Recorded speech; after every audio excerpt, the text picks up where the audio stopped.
professor Tabajara, já está pronto para sair aí um novo filme, A Cabeça de Gumersindo.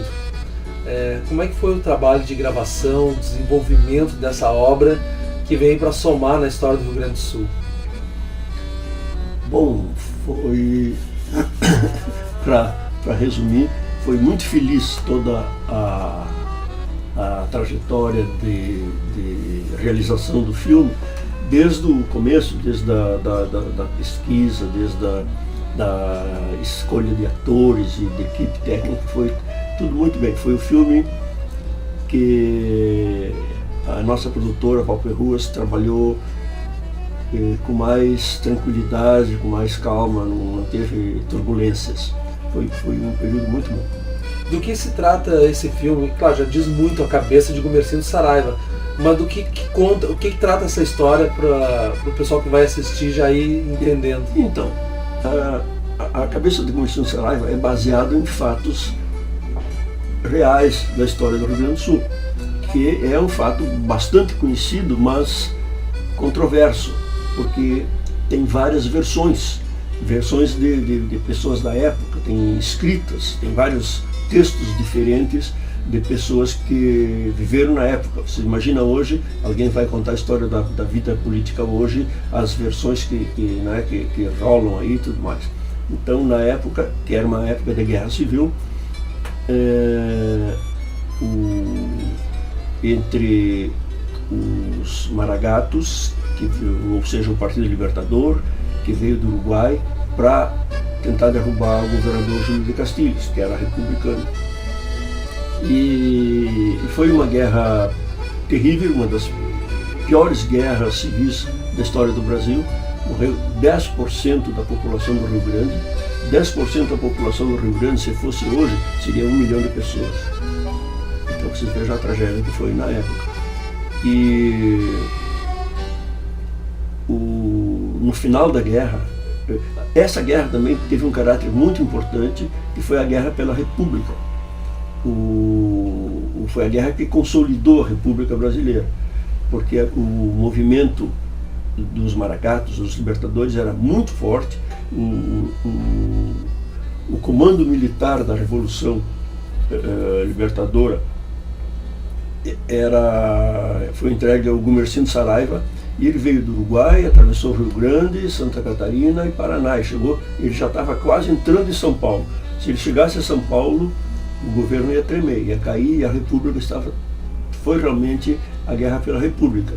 O que aconteceu foi que na cidade da Lapa, a Lapa resistiu, e resistiu um mês inteiro, foi 28 dias. Durante 28 dias resistiu, o que possibilitou tempo para chegarem as armas que o governo do Floriano Peixoto tinha encomendado. As armas chegaram, modernas, metralhadoras, canhões, e foram distribuídos para o exército, e aí o exército republicano contra-atacou. E aí foi fácil, aí, com o metralhador e tal, expulsaram os Maragatos e o exército de cavalaria do Gumersindo Saraiva. E nesse final da guerra, o Gumersindo apareceu morto um dia no acampamento.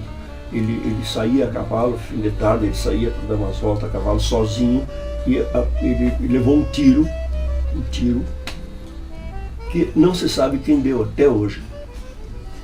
E isso aí gerou muitas histórias, muitas versões, muitas polêmicas. Eu abordo esse episódio de um ponto de vista ficcional. Quer dizer, a nossa história já é tão forte, tão grande, que ela permite, né, que se façam conjecturas a respeito dela, né? Mas o que aconteceu depois que o Gumersindo foi morto e enterrado pelos seus companheiros, passou uma tropa de republicanos, comandado por Firmino de Paula, e alguém disse: aqui está enterrado o Gumersindo. Eles vão ver. Desenterraram, era mesmo o Gumersindo. Disse: bom, vou mandar a cabeça dele para o governador Júlio de Castilhos. Cortaram a cabeça dele, botaram num saco, entregaram para o major Ramiro de Oliveira, um paulista, para levar a cabeça, com mais 2 soldados de escolta para ele. E a história que o filme conta é a jornada do major Ramiro até Porto Alegre carregando a cabeça. E o que isso é história, isso é verdade. A ficção que eu inventei é o seguinte, é que os parentes do Gumersindo descobriram que a cabeça estava sendo levada e mandaram um piquete atrás para recuperar a cabeça. Porque além da questão de honra, que era um desatino levar a cabeça do general, do chefe revolucionário, tinha a crença gauchesca de que se enterra o corpo sem a cabeça, a alma vira alma penada. A alma não vai nem para o céu nem para o inferno, a alma fica por aí, não é? Então, a missão do filho do Gumersindo, do Francisco Saravia, era não só recuperar a cabeça, mas salvar a alma do pai. Então, o filme tem essas motivações todas, né? Que são políticas, que são espirituais, que são de crenças gauchescas e tal. E a história, então, o filme conta uma história de perseguição, até o momento que ele chega em Porto Alegre para entregar a cabeça. Aí eu não conto mais para não estragar, isso é spoiler dele. Professor, o senhor tem várias obras publicadas. Quantos livros já tem hoje, Tabajara Ruas? De livros de ficção eu tenho 10 romances, 10 romances e novelas, né? Romances curtos, né? E tenho outros que não entram na conta, que são ensaios, crônicas, esse tipo de coisa. Filmes eu tenho agora com a finalização do Gumersindo Saraiva, que estamos finalizando esta semana, possivelmente hoje, amanhã, nos próximos 3, 4 dias, nós vamos dar por encerrada os trabalhos do Gumersindo Saraiva. São 5 longas-metragens, todos dedicados à nossa história, ao Rio Grande. Professor, para a gente tirar um pouco a dúvida dos mais jovens, quem foram os Maragatos, quem foram os Pica-Paus, quem foram os Chimangos? Nessa história, o senhor trabalha muito bem a Revolução Federalista. Então, os Maragatos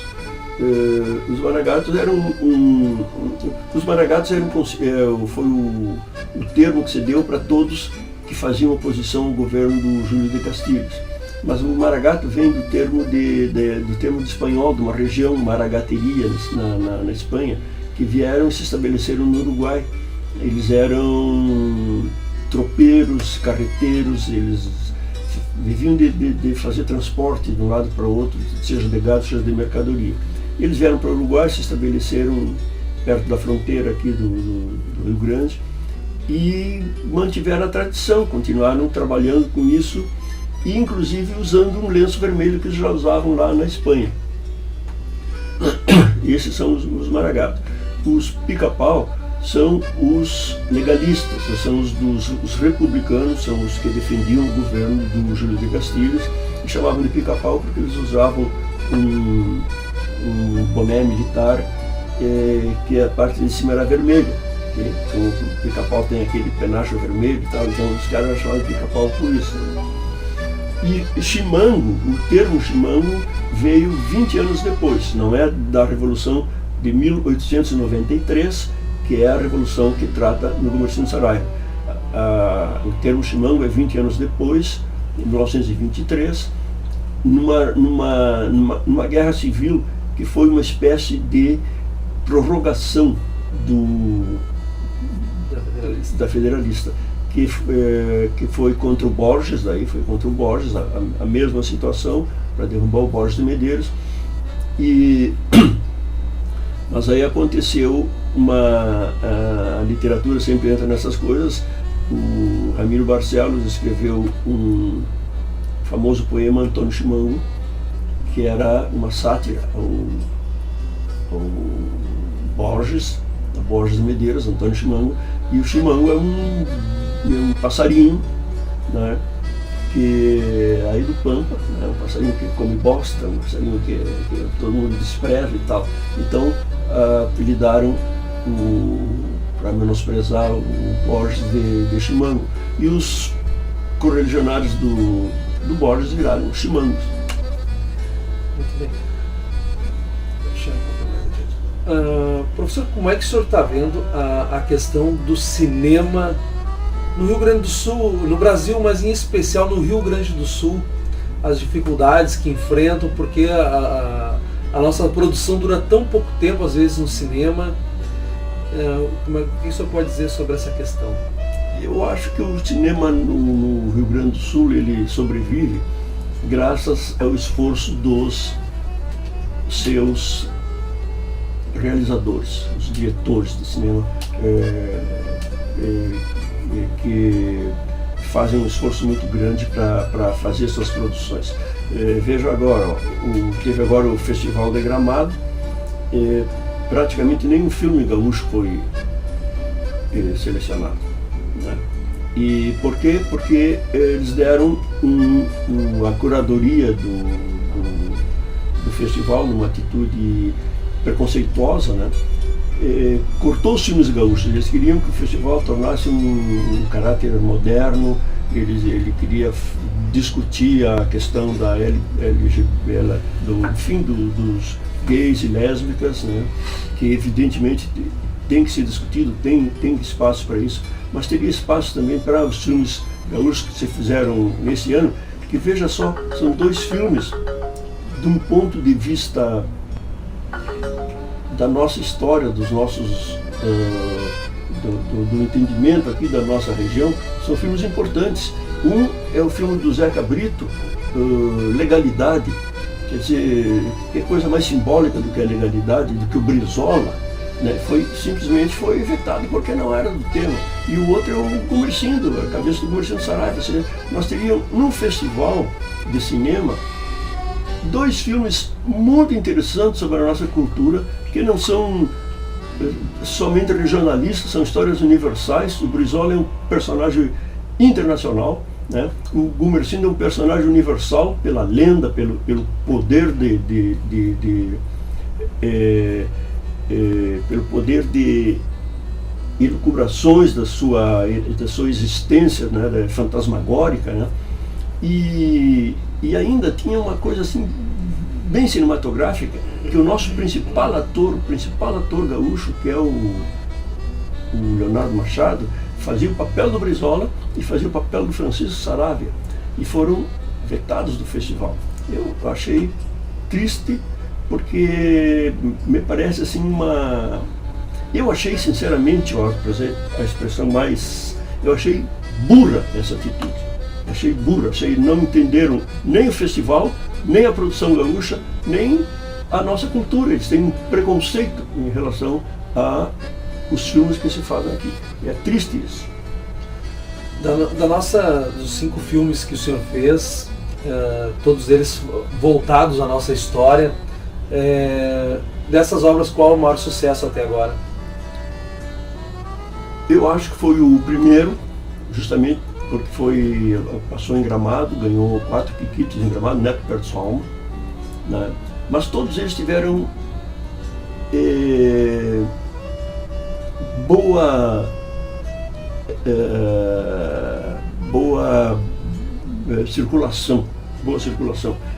Todos eles foram premiados em vários festivais no Brasil e no exterior. Todos foram premiados. E não tem público de cinema, porque não tem público de cinema brasileiro.